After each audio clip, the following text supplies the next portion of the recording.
नमस्कार, news take के Y factor में आपका स्वागत है। मैं हूं योगेश मिश्र। कहा जाता है कि दिल्ली दिल वालों की है, लेकिन जिस तरह दिल्ली की प्रदेश सरकार, दिल्ली नगर निगम और दिल्ली में बैठी हुई केंद्र सरकार आपस में एक दूसरे के सामने तन कर खड़े हैं, उससे यह कह पाना बहुत मुश्किल हो रहा है कि आखिर दिल्ली है किसकी, दिल वाले कर क्या रहे हैं, दिल वालों को दिल्ली में मिल क्या रहा है।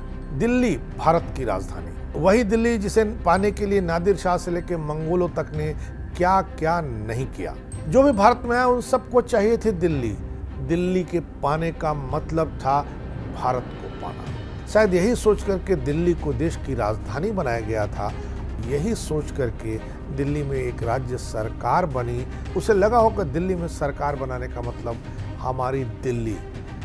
दिल्ली केंद्र और राज्य सरकार के बीच में कितने कॉन्फ्लिक्ट का कारण है, कितने कॉन्फ्लिक्ट का सबब है, यह अब किसी से छुपा हुआ नहीं है। आज वही दिल्ली खुद अपने आप से यह पूछने को मजबूर है कि आखिर मैं हूं किसकी। दिल्ली वालों को इस सवाल का जवाब नहीं मिल रहा है कि दिल्ली किसकी है। कहा जाता है कि दिल्ली दिल वालों की है, लेकिन आज यह दिल जलों की भी नहीं है। देश की राजधानी, देश पर शासन करने वाले सरकार का ठिकाना, देश की सबसे बड़ी अदालत का ठिकाना, देश की सबसे बड़ी पंचायत का घर, पूरी दुनिया के दूतों का ठिकाना, सब दिल्ली है। लेकिन बस ठिकाना ही है, ऐसा ठिकाना, ऐसा चारागाह जिसे चरने वाले तो बहुत हैं, लेकिन उसका मालिक कोई नहीं है। कहने को दिल्ली राज्य भी है, लेकिन नहीं भी है। दिल्ली सरकार की हालत कुछ ऐसे ही है जैसे बिना पहिए वाली कार हो। मुख्यमंत्री हैं और लेफ्टिनेंट गवर्नर भी। किसकी क्या पावर है, यह चंद्रकांता उपन्यास के तिलस्मी रहस्य सरीखा है। दिल्ली के कूड़े, ट्रैफिक, पुलिसिंग, नाली नाले, बिजली, पानी, इंक्रोचमेंट, झुग्गी, बाजार, सड़क, सब कुछ गिनाइए। किसी चीज़ का कौन जवाब दे और जिम्मेदार है, कुछ भी साफ नहीं है।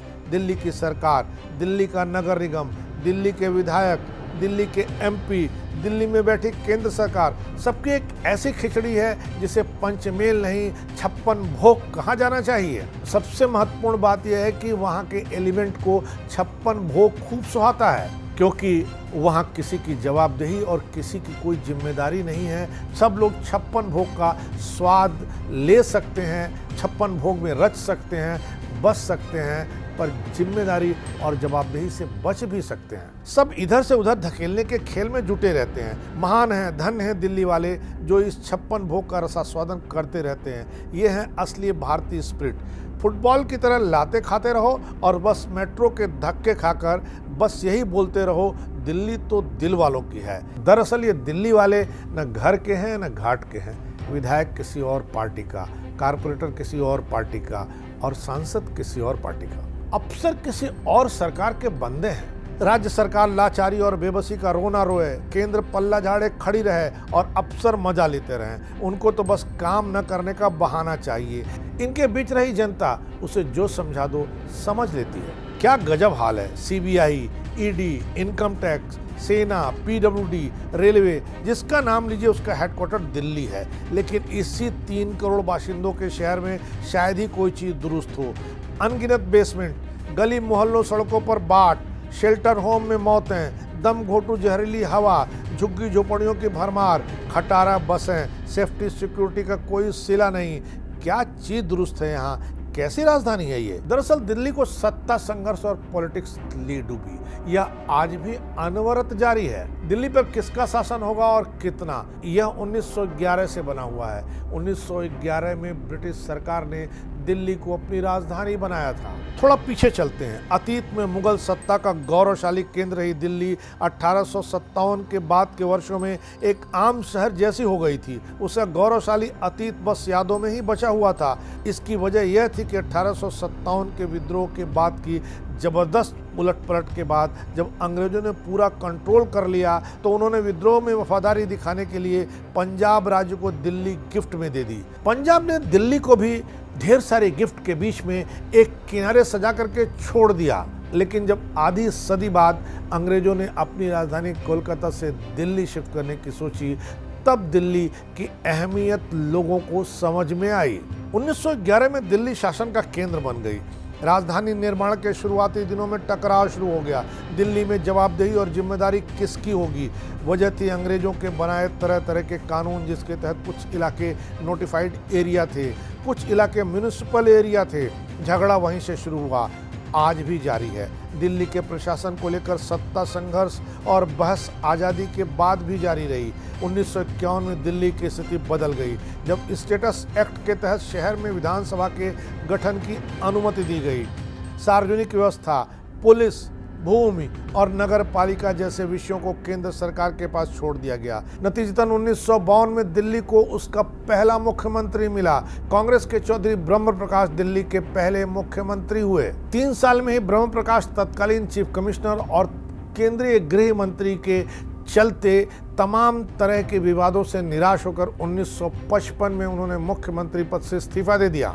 राज्य पुनर्गठन कमेटी ने भी दिल्ली के राज्य का दर्जा समाप्त कर दिया। तमाम विरोधों के बावजूद केंद्र सरकार ने 1957 में दिल्ली नगर निगम अधिनियम लागू कर दिया, यानी दिल्ली नगर निगम की हो गई।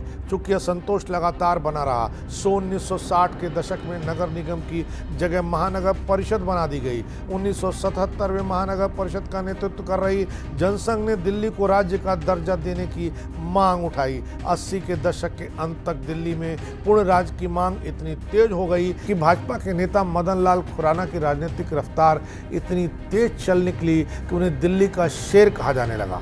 1987 में केंद्र की कांग्रेस सरकार ने सरकारी आयोग का गठन किया। इस आयोग ने दिल्ली के लिए राज्य की सिफारिश कर दी। इसे 1991 में संविधान के 69वें संशोधन के जरिए लागू किया गया। दिल्ली को विधानसभा तो मिली, लेकिन पूर्ण राज्य का दर्जा नहीं मिला। जो मिला वह भी खिचड़ी। वैसे यह झगड़ा सिर्फ भारतीय राजधानी तक सीमित नहीं है। मिसाल के लिए अमेरिकी राजधानी वाशिंगटन डीसी में 1990 के दशक से ही पूर्ण राज्य का दर्जा मांगने वाले कई आंदोलन उभरे हैं। ऑस्ट्रेलियाई राजधानी कैनबरा और ब्राजील की राजधानी ब्रासीलिया में भी इस तरह के तनाव पैदा हुए हैं, लेकिन उन देशों ने जिम्मेदारियों की सीमा रेखा खींच करके अधिकतर विवाद साफ तौर पर सुलटा लिए। दिल्ली को भी इन राजधानियों से सबक लेना चाहिए, लेकिन दिल्ली के लोग सबक लेने को तैयार ही नहीं है। उपाय कई हो सकते हैं। एक सिर्फ राजधानी का नया शहरी बसाने से लेकर एक केंद्र शासित प्रदेश तक के कई विकल्प हैं। बस कोई करना तो चाहे। दिल्ली को दिल वालों की नहीं, दिल जलों की बना के रख दिया गया है। तमाम विवाद ने दिल्ली को दुनिया के सबसे प्रदूषित शहरों में लाके खड़ा कर दिया है। दिल्ली को बेसमेंट में डुबो दिया है। अब दिल्ली को चुल्लू भर पानी की ज़रूरत है। उम्मीद है चुल्लू भर पानी देने की जगह दुनिया के दूसरी राजधानियों में विवाद जैसे हल हुए, उस तरह इस विवाद को हल करके दिल्ली को दिल वालों के बनाने की कोशिश की जाएगी। इस बार इतना ही। अगली बार फिर मिलेंगे किसी नए सवाल पर नए ढंग से बात करने के लिए। तब तक के लिए नमस्कार।